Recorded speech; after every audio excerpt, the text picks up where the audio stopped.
My name is Chris Palmer, and in this video, the best SEO tips from my recent sit down with Kyle Roof. So I went ahead and I took out at least 10 of the top SEO tips from the interview. So I hope that you enjoy. So let's not waste any time. Let's get right in to the SEO tips. So I watch your videos, and your energy level is phenomenally fantastic. Thank you. It was fun to watch. It's infectious. I want to be involved in this. It's so much fun. It's the Mirage technique, Chris Palmer. Exactly. Those types of pages with the rel, were you finding the same thing, that it was passing power? You mean you passing juice to like the rel canonical? Through the rel, correct. Yes, sir. Yeah.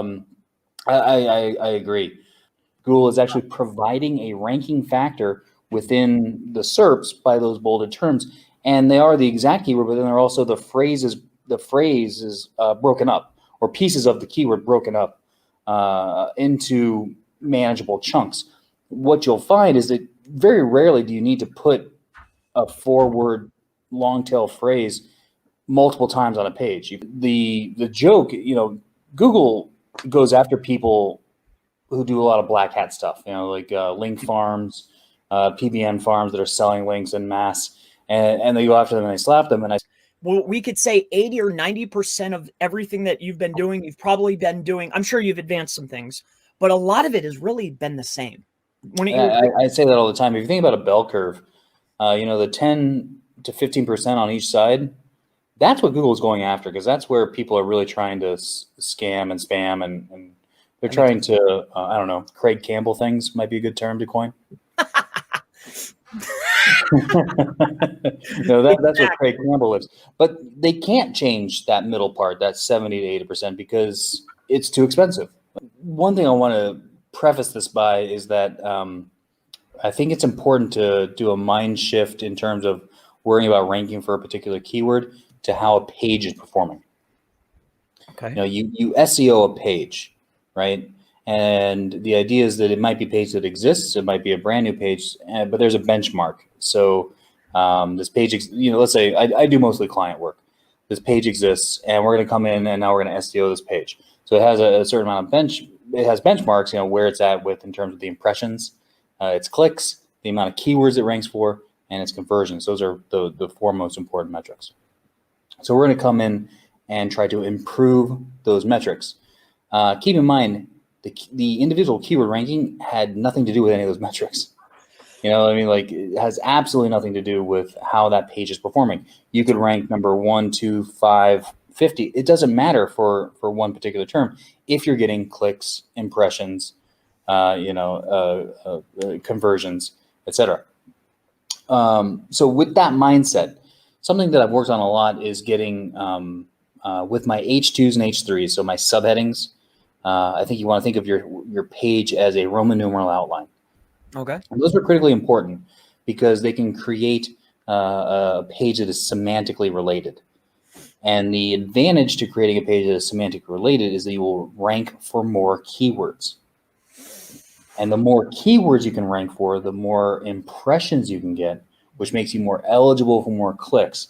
And if you've got it semantically related, then you don't have to worry that you're going off into another field. And something that I've been doing is a concept of choosing a lead H2, a lead subheading. So you've got your primary keyword, your very first subheading, choosing a lead. How to do that, and how you can do that is you do your search for your primary term, scroll to the bottom, see the related searches. All right, look at those guys. Pick the one that's the lead. Pick the one that you like the most. Now you are going to create a page that is wildly semantically related. It's going to fit. It's going to work. And there's no wrong answer. You can't choose a wrong lead. That's not the point of this. It depends on what you're talking about, or what you're trying to drive at. But the idea is that from the lead, you match the related searches from the primary list, and you get those together. And now you've got a page that is so semantically related. You're going to rank for so many keywords. So even if that primary keyword doesn't perform as well as you want it to, it might be really tough. You might be on page 3 or page 4 and never rank well for the primary, but you've optimized for all these other keywords. It's going to cast such a wide net. That's amazing. But all those keywords are going to be it's going to be the traffic that you want. Do you have one more? That was two. Do you have one more? Need another tip. Okay. And the idea is you can figure out your domain authority, the authority of your site, based on the clicks that you're receiving. So it has nothing to do with like link strength metrics. It's how many clicks Google is giving you per day. And then you can look at your low click day and your high click day, and that gives you a range, and that's your authority. But what he talks about is that you can post content in that tier, or, in what your natural tier is, without doing any SEO. You'll rank page 1, page 2, page 3, probably within a few weeks, just by putting up and letting it go. And you're going to get natural clicks. And then if you post enough of that content, you'll raise up a tier. So on the point of traffic, so yes, let's unpack this a little bit. I totally agree. So you see traffic coming through like a referring domain, you will get a bump. It is temporary for sure, which a bot is not going to do. The bot is not going to continue sessions. It's going to do the thing that it's told to do. But by and large, you can only learn from testing, and the community only gets better from testing. So I was curious. It was really a selfish question. I can share my last test. Will Google rank, or will Google index a page from content that only exists in comments? Yes, they will. They will. Absolutely. But here's the fun thing. They won't do it if you're using Discus. Oh, well, I agree with that. You're telling. You're not asking. Yeah. You're telling. Oh. Yeah. It's not agree or disagree. It's a fact. Oh, I was agreeing with you the whole way. Yeah, I agree with that. So there's a problem with Discus with how they do their scripts. Google can't read it, and it's been a known problem for a long time. But what's interesting is that if you use like the default WordPress, Google will crawl and consider it, and will rank a page for content that only exists within the comment area. If you're looking to cheat in SEO, the best way to cheat is in comments. You've got your page, you've got comments, put a little content in there regularly, kind of just roll it in, especially after you hit page 1. If you hit page 1 and then you do a lot of content slowly through comments, it's keyword rich, it's variations rich, it's LSI, contextual term rich. You probably can lock your page into page 1 with the comment area, but you need to make sure that Google is actually crawling it. So if you're using something like Discus, you might actually be harming yourself rather than helping. And something we've been playing with too is the content within the frames. Do you ever dabble with that? Do you like that and putting schema inside the frame? Have you played around with that? I played just a little with it just to see if it would work, and I've seen it work, but I haven't gotten too crazy. And the only time I would disavow without seeing the manual penalty is if here's what you see in Search Console. You got this line, we're doing great. Maybe we're even going up a little bit. And then you see the spike, you drop a little bit. Huge spike. And then you hit the floor. Right. And if you see that and you don't have a manual penalty, that is an algorithm penalty. It is links related. I would disavow that. There are different places on a page that Google looks at. Right. And Google doesn't look at a page, I think, as a whole. I agree. Google looks at individual sections. And what occurred to me is that you could be under-optimized in this section and over-optimized in that section. And that was a idea that really advanced my SEO. How do you come to the determination yourself? I mean, I know how I do, but how do you come to the determination of what to build, how many to build, where to build? I guess we can throw that in there too. How do you decide that? The first thing I'm going to try to do is I'm going to try to find links. There are different terms for things: hub pages, co-occurrences. But the idea is these sites that are in the top 10 or the top 20 share these same links. I'm going to go get those. And there are a bunch of tools that help you determine that. Most often, though, you'll find their citations. And that means they're like the easiest links to get. You pay $7 per each one or $5 per each one through, White Spark, Logan X, Right, right. Bright Local. Go get those first. So that's the first thing that I look at. After that, I look at referring domains. I'm not overly concerned about number of backlinks because that's extremely easy to manipulate. The most important thing is to get comfortable with numbers from one, maybe two tools. That's right. I like to bounce off of two tools because they all have different data. By the way, these tools are amazing. Like Moz, Ahrefs, SEMrush, Majestic. The work that they do is unreal. What happens is that supporting keywords. So you look at Search Console and your page is ranking for 1,000 keywords. Yep. Most don't exist on the page. That's right. Usually what happens in an update is that Google takes those terms that you're ranking for and they become their own primary terms. And that just means you need to create your own, they need their own pages. 1,000%. Is what that means. So in the same vein as you're saying, like, look at what they're creating. If you create those separate pages, you can start to steal traffic from them on long-term phrases. You'll never compete with them. You can't, you're Not going for the against primary. Disney, Right. for that particular primary, but you get their secondaries and you start to shave off that. Yes. I love that strategy. But it's targeted traffic, and often it's actually more buyer intent. How do you, I know that I feel that the schema is very, very important, but have you noticed it to have particular boosts for ranking?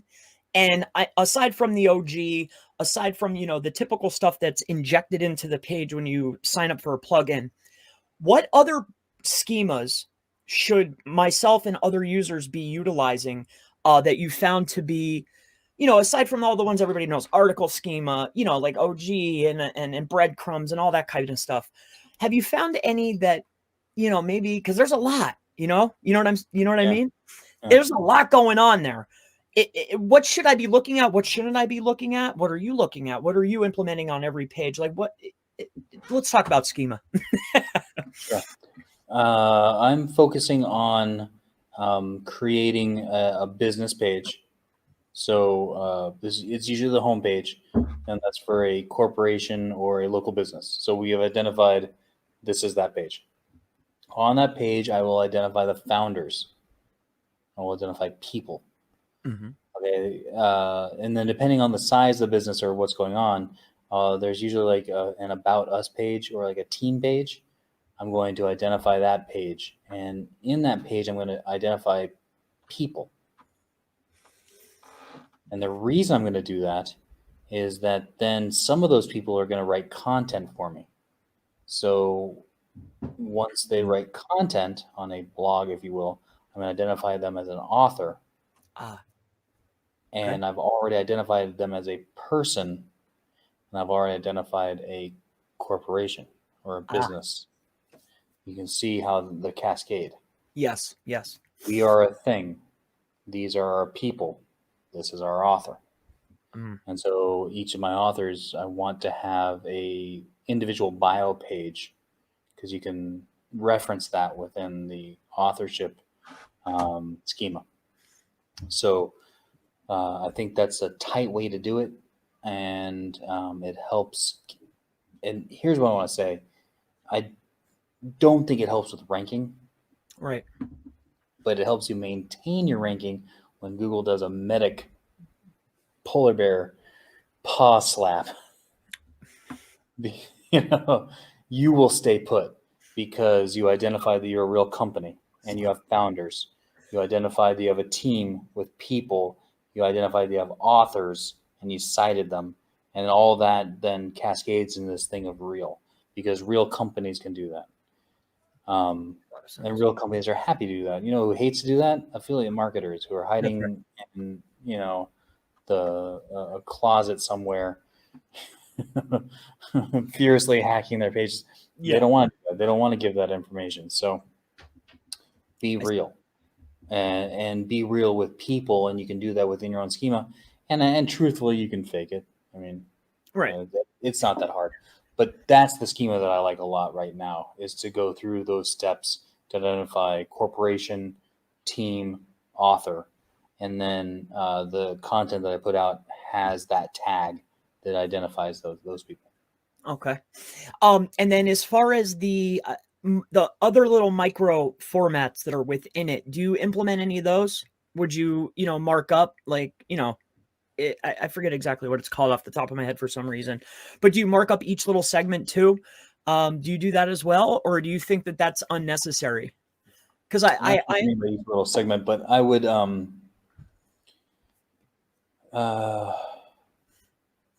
to me, it comes down to time, budget, money. okay. Yep. If you see an edge and you can do it quickly, do it. So if your ranking competitors are implementing it and getting an edge, that's what I'm going to do. That's how I do it. Yeah, so okay. For sure. And then an interesting thing that schema.org does is that if you look at particular things, they'll tell you like approximately this many websites are doing this. Every once in a while, you'll see something that's like 1,000 websites are doing this. That to me seems like an edge. Yeah, absolutely. Like, especially if it takes no time. We're just adding one little spot to our schema. I would do it. Absolutely. I feel like that might give you a moderate edge. And then if you kind of want to get a little more geeky, it's not a bad idea to get into doubling core. So, so definitely run out, get your gold curtains. It's been an absolute pleasure having you on, Kyle. If you have any questions, please leave them in the comments below. I answer all the questions. Kyle, I'll look forward to our next meeting. And thank you so much, Chris. Everybody, it's been a pleasure. Thank you, Kyle. I appreciate your time. You have a wonderful day, everybody. Goodbye.